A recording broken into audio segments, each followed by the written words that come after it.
Imaginez trouver un livre ancien, caché pendant plus de 1600 ans, qui remet en question la nature du Dieu en qui la plupart des gens croient. L'Évangile secret de Jean, comme on l'appelle, révèle une vision radicale de l'univers, affirmant que notre monde n'est pas seulement imparfait, mais un piège élaboré par une force obscure pour nous empêcher de reconnaître notre véritable pouvoir. Ce texte, si subversif pour l'ordre établi, a été supprimé et gardé secret jusqu'en 1945. L'intention était de maintenir la majorité des gens dans l'ignorance, les empêchant de découvrir le potentiel illimité qui réside en eux.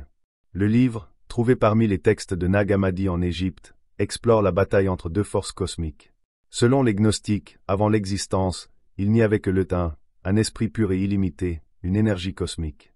Ce n'était pas un dieu anthropomorphe, mais une entité au-delà de la compréhension humaine, comme un océan infini de lumière contenant tout et rien à la fois. L'histoire raconte que la sagesse, ou Sophia, l'une des forces universelles, a commis une erreur en essayant de créer quelque chose sans autorisation, sans équilibre. Cette erreur, selon les gnostiques, a brisé l'unité parfaite et a donné naissance à un être chaotique et faible appelé Yaldabaoth. Cet être est devenu le roi du monde matériel, notre monde, nous emprisonnant dans une réalité où nous oublions notre connexion à la lumière originelle.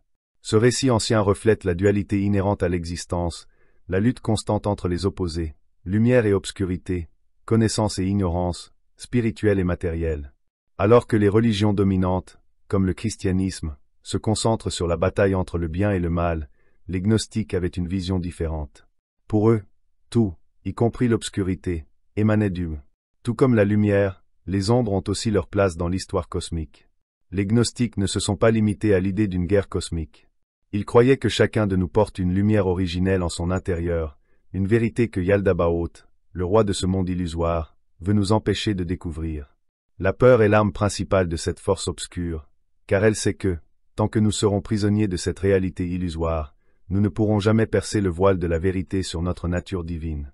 Le sentiment qu'il existe quelque chose de plus au-delà de la vie, que nous sommes peut-être partie d'un tout plus grand, reste pertinent.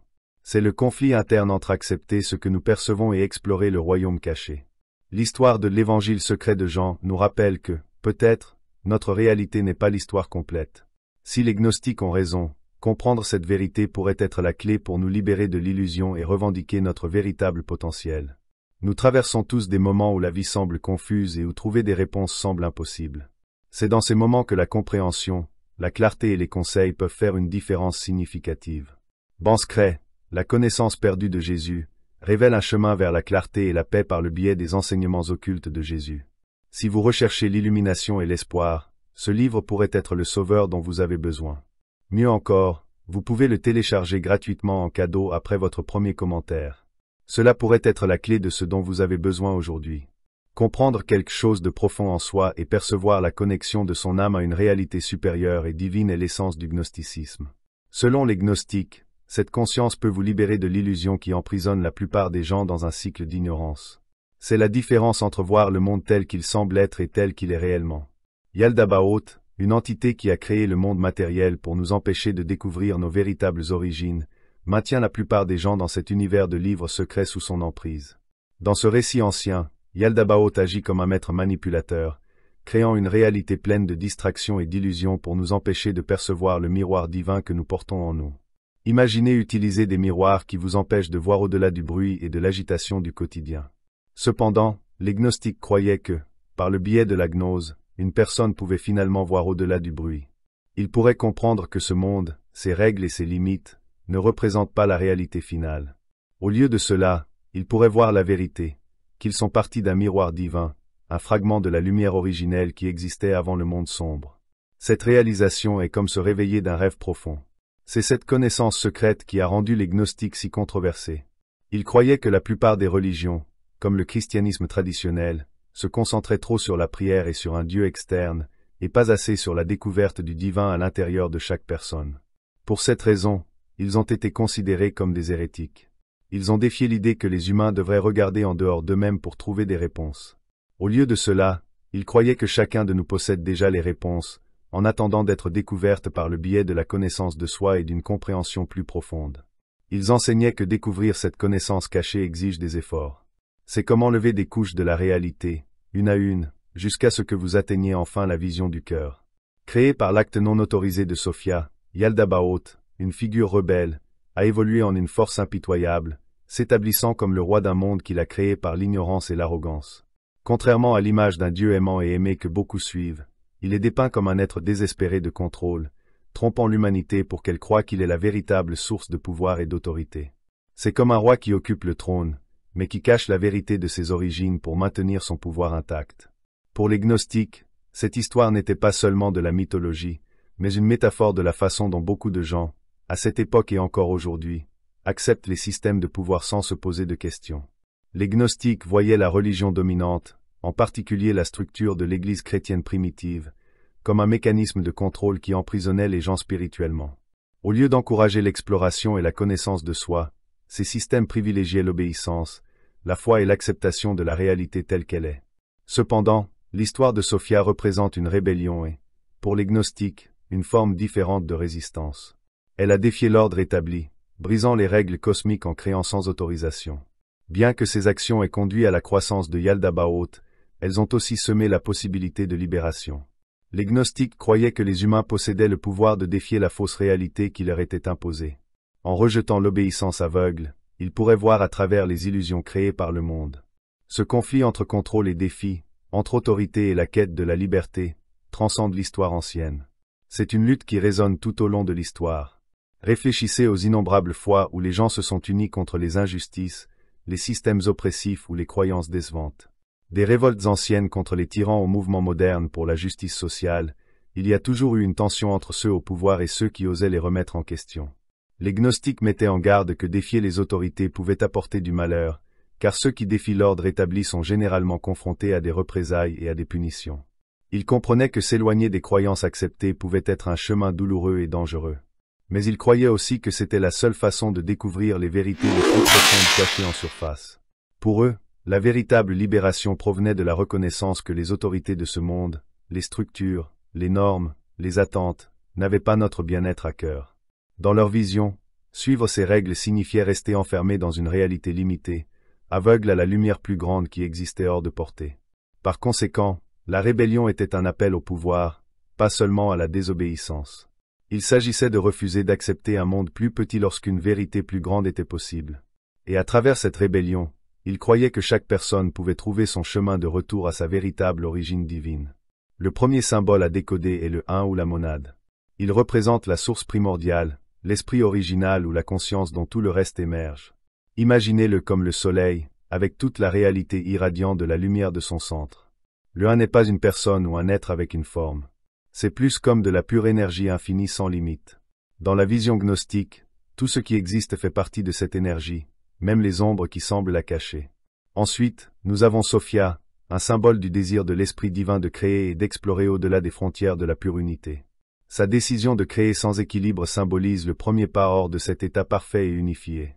Les actions de Sophia culminent dans la création de Yaldabaoth, représentant la séparation entre la connaissance et la compréhension, et la perte de la connexion de la sagesse à sa source. Son histoire sert d'avertissement sur les dangers de s'éloigner de la vérité. Yaldabaoth, cependant, est bien plus qu'un simple méchant. Il personnifie l'ignorance et la tromperie. Imaginez-le comme un voile qui obscurcit le soleil. Le monde de Yaldabaoth est la réalité physique dans laquelle nous vivons, pleine de distractions qui nous empêchent de reconnaître notre lumière intérieure. Ainsi, il symbolise les forces qui tentent de nous convaincre que ce monde matériel est la seule réalité. Il représente la partie de nos esprits qui nous fait oublier notre connexion à la source divine, nous emprisonnant dans des illusions. Ils ont déguisé leurs idées en histoires et en métaphores, de sorte que seuls ceux qui cherchaient vraiment la vérité puissent les comprendre. Un autre symbole important est la lumière. Pour les gnostiques, la lumière ne se limitait pas à la lumière physique. Elle représentait l'illumination, la connaissance pure qui émerge de la reconnaissance de la vraie nature de l'individu. Lorsqu'ils parlent d'être faits de lumière ou de royaumes remplis de lumière, ils se réfèrent à des états de conscience où tout devient clair, où l'illusion disparaît. La lumière symbolise l'éveil et la perception de la vérité sur nous-mêmes et l'univers. Et puis il y a le monde matériel, notre réalité quotidienne, que les gnostiques voyaient comme une sorte de prison. Il représente les limites qui nous sont imposées, non seulement physiquement, mais mentalement. Les routines, les désirs et les distractions emprisonnent souvent les gens dans ce lieu, les empêchant de voir au-delà. Cependant, ils ont maintenu la croyance que la gnose, la connaissance secrète qui révèle la vraie nature du monde, peut trouver la lumière divine cachée à l'intérieur de chaque personne. Si vous appréciez cette exploration profonde des mystères gnostiques et du livre secret de Jean, et que vous souhaitez soutenir ce voyage de découverte, envisagez de cliquer sur le bouton de super remerciement maintenant. Votre soutien est essentiel. Il maintient ces explorations vivantes et nous permet de continuer à chercher les grandes questions. Tous ces symboles s'unissent pour créer une histoire qui ne se limite pas aux dieux anciens et aux batailles cosmiques. Il s'agit du voyage de l'esprit humain. C'est une histoire sur le réveil d'un rêve, en réalisant que ce que nous voyons et touchons n'est pas le tout. L'histoire sert de rappel que, sous la surface de la vie quotidienne, il existe une réalité plus profonde connectée à la source divine que Sophia a cherché à retrouver. En comprenant le symbolisme gnostique, nous pouvons percevoir que ces écritures sont comme un code secret. Un guide pour ceux qui souhaitent échapper aux illusions du monde physique. C'est un récit qui défie vos perceptions et vous empêche d'accepter aveuglément l'information que vous recevez.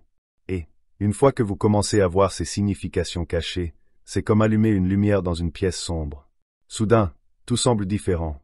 La vie ne se résume pas seulement à ce que vous pouvez toucher, voir ou entendre. Regardez au-delà de l'apparence superficielle, remettre en question l'autorité d'un monde qui cherche à nous maintenir dans l'ignorance. Le gnosticisme croyait que chacun de nous possède un potentiel caché, une lumière originelle qui nous guide vers une compréhension plus profonde. Mais pour atteindre cette compréhension, nous devons nous libérer des illusions qui emprisonnent nos esprits. C'est comme se réveiller d'un rêve qui semble si réel jusqu'à ce que nous ouvrions les yeux. Cette vision ancienne était radicale pour son époque et continue d'être stimulante aujourd'hui. Elle nous invite à examiner notre environnement et à explorer la possibilité d'une réalité plus profonde au-delà de notre compréhension conventionnelle. Elle suggère que peut-être, juste peut-être, le véritable pouvoir ne réside pas dans l'acceptation de ce qu'on nous dit, mais dans la volonté de découvrir ce qui est caché, ces vérités plus profondes qui ne deviennent claires que lorsque nous nous efforçons de briser les ombres. Cependant, ce voyage n'est pas pour les peureux. Il exige d'accepter le malaise de ne pas savoir, le courage de questionner en profondeur et la force de voir au-delà des illusions. Il s'agit de reconnaître que le monde tel que nous le connaissons peut n'être qu'un fragment d'une histoire beaucoup plus grande. Nous participons à un voyage cosmique à la recherche de l'illumination, non pas seulement en tant que simple sujet d'un créateur obscur. Nous vous remercions de faire partie de ce voyage incroyable. Rejoignez notre communauté en vous abonnant à cette chaîne. À la prochaine vidéo.